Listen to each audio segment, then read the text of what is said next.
પાટણ શહેરમાં પણ વહેલી સવારથી ધોધમાર વરસાદી માહોલ જામેલો છે। શહેરના નીચાણવાળા વિસ્તારોમાં ભારે વરસાદને કારણે પાણી ભરાતા લોકોને હાલાકીનો સામનો કરવો પડ્યો।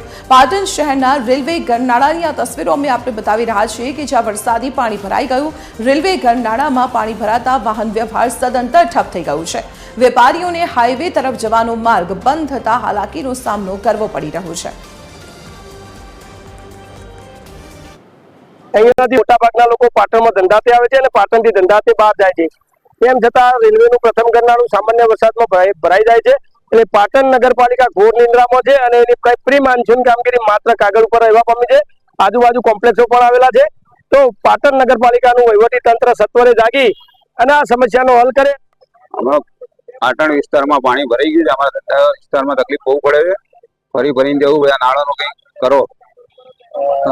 દર વર્ષે અમારે હેરાન થવું પડે છે। કોઈ સોલ્યુશન આવતું નથી ને ઘણા વર્ષોથી પાણી ભરાય છે। પાટણ શહેરમાં 1.5 થી 2 ઇંચ વરસાદ પડતાની સાથે જ પાટણ શહેરમાં આવેલું જે ગરનાળું કહેવાય, જે મુખ્ય દ્વાર કહેવાય, ત્યાં પાણી ભરાઈ રહ્યા પડે છે। તમે દ્રશ્યોમાં જોઈ શકો છો કે આ પાટણનું ગરનાળું, રેલવે ગરનાળું આવેલું છે। તેમાં પાણી પર જે ગરકાવ થઈ રહ્યું છે।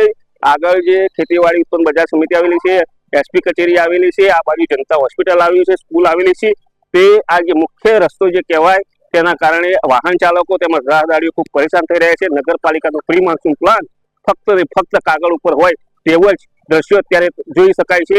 નગરપાલિકા દ્વારા સત્વરે આનો નિકાલ કરવામાં આવે તેવી લોકમાંગ પણ ઉઠવા પામી છે અને આ ગરનાળું વરસાદી ગરકાવ થઈ જતા તાત્કાલિકપણે આનું નિરાકરણ આવે એવી લોકોની માંગ છે। કુણાલ સીમાડી, TV 13 પાટણ। રાધનપુર શહેર અને ગ્રામ્ય વિસ્તારમાં પણ ધોધમાર વરસાદી માહોલ જામ્યો છે। લાંબા વિરામ બાદ મેઘમહેર થતા લોકોમાં ખુશી છવાઈ ગઈ। વરસાદ વરસતા ખેડૂતોમાં આનંદની લાગણી વ્યાપી ગઈ છે। રાધનપુરના મુખ્ય બજારમાં જોકે વરસાદી પાણી ભરાતા વેપારીઓ પરેશાન થયા। બસ સ્ટેન્ડ વિસ્તાર પણ પાણીમાં ગરકાવ થયું છે। નીચાણવાળા અનેક વિસ્તારોમાં પાણી ભરાતા સ્થાનિકો હેરાન થયા છે। વરસાદથી જોકે પાકને નવું જીવન મળ્યું છે।